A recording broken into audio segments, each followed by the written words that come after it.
Quran Surat Al-Baqarah ayat 216 bagian kedua. Lantaran perintah berperang sudah turun dari Allah, maka pada suatu waktu di akhir Jumadil Akhir setelah 17 bulan Rasulullah Shallallahu Alaihi Wasallam berpindah ke Madinah, beliau panggil Abdullah bin Jahasi, anak dari saudara perempuan ibu beliau atau ammah, bersama dengan 8 orang muhajirin. Lalu beliau suruh berangkat ke jurusan Badar. Seraya menyerahkan sepucuk surat, beliau bersabda, segera engkau berangkat bersama teman-temanmu yang 8 ini. Setelah 2 hari perjalanan, barulah boleh engkau buka dan baca suratku ini. Jalankan apa yang aku perintahkan di dalamnya. Akan tetapi teman-temanmu yang 8 sekali-kali jangan engkau paksa menurutkan engkau. Setelah itu berangkatlah Abdullah bin Jahasi dengan ke-8 temannya itu. Setelah 2 hari perjalanan, surat itu dibuka dan dibaca. Di antara isinya ialah memerintahkan dia meneruskan perjalanan menuju Naklah, dan dari sana perhatikan gerak-gerik kaum Quraisy tentang berperang. Tidak ada perintah dan tidak ada larangan dalam surat itu. Sehabis surat dibaca, Abdullah bin Jahas berkata, Sam'an wa ta'atan, didengar dan dipatuhi. Dia lalu berkata kepada teman-temannya itu, siapa di antara kalian yang ingin syahid, turutkan aku, karena aku hendak meneruskan perintah Rasulullah.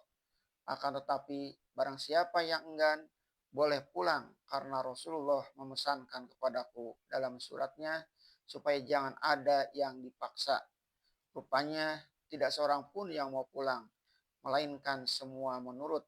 Mereka meneruskan perjalanan ke Naklah.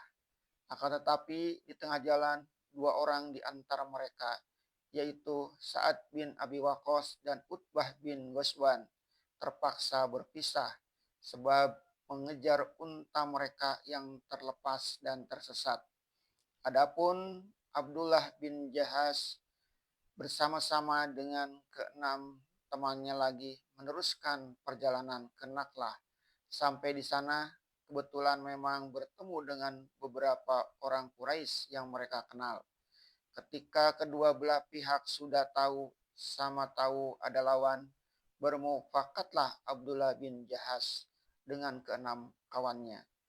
Kalau kita berperang dengan mereka sekarang, bulan Rajab telah masuk. Kita tidak boleh berperang di bulan yang dimuliakan.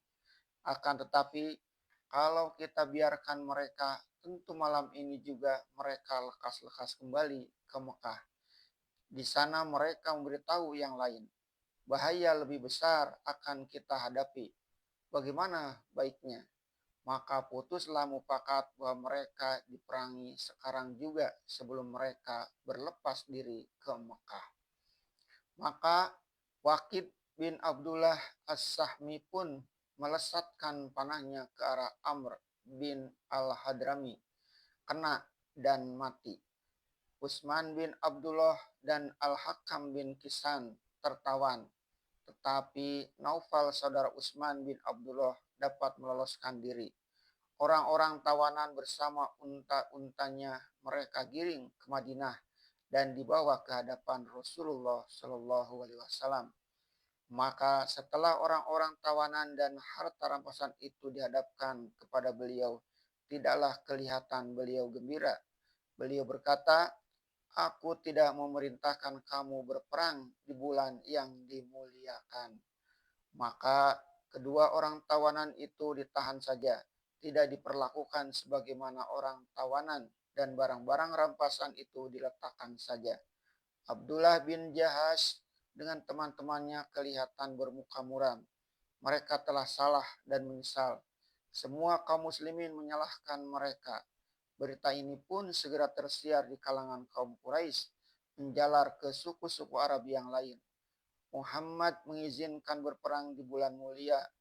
Dia telah membunuh dengan cara yang terlarang.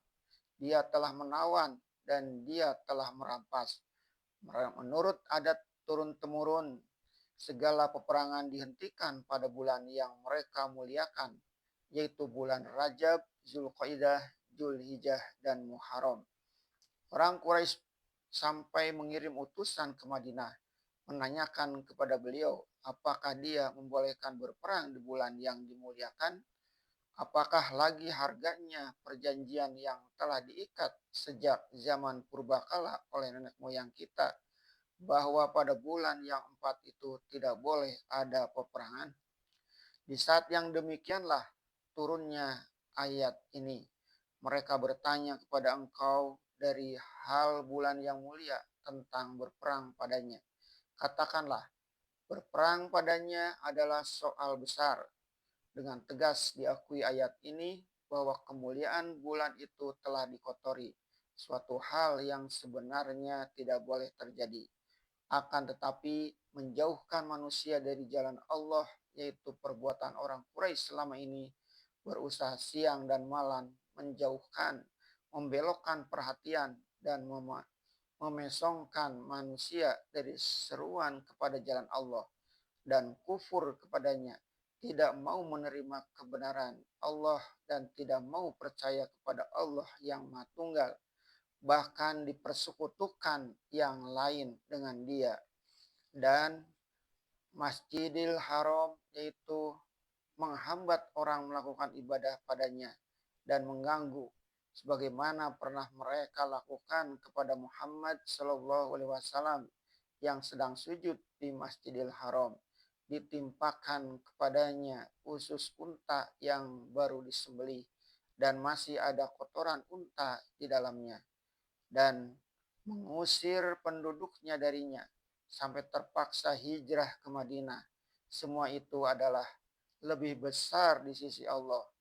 Maka jika dikumpulkan segala perbuatan besar dan mengerikan yang telah mereka lakukan kepada kaum muslimin yang telah dituturkan satu demi satu itu, walaupun berperang di bulan yang dimuliakan itu memang soal besar, tetapi dia telah menjadi kecil, tidak berarti apa-apa jika dibandingkan dengan sikap permusuhan yang mereka lakukan kepada kaum muslimin.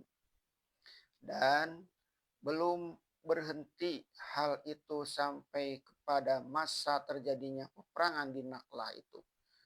Ada lagi yang lebih besar perbuatan mereka, melebihi dari segala yang disebutkan itu. Dan fitnah adalah lebih besar lagi dari pembunuhan.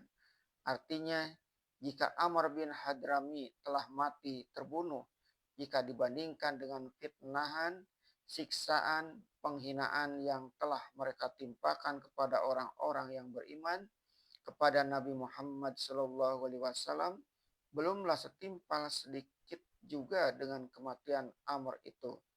Ummu Yasir sampai mati ditusuk Farajna dengan tombak. Amr bin Yasir sampai berkesan cambuk pada punggungnya bila dijemur di cahaya matahari yang kalau tidaklah segera Abu Bakar datang membelinya, matilah dia dijemur di panas terik. Dan banyak lagi fitnahan yang lain yang mereka timpakan. Dan fitnah dan segala sikap permusuhan itu akan terus mereka lakukan. Dan mereka akan selalu memerangi kamu, sehingga dapatlah mereka mengembalikan kamu dari agama kamu, jika mereka sanggup, yaitu sebelum kamu yang telah beriman itu melemparkan iman mereka dan kembali turut mereka menyembah berhala, maka segala fitnahan dan sikap permusuhan ini akan terus tidak akan berhenti. Bahkan akan mereka tambah lagi usaha mengembalikan kamu jadi kafir dengan segala kesanggupan yang ada pada mereka. Kemudian diperingatkan betapa besarnya bahaya aksi kaum Quraisy itu bagi mereka orang Islam, karena tidak tahan akan fitnahan mereka dan karena kelemahan iman mungkin ada yang mau murtad, maka datanglah ancaman yang tegas dari Tuhan kepada orang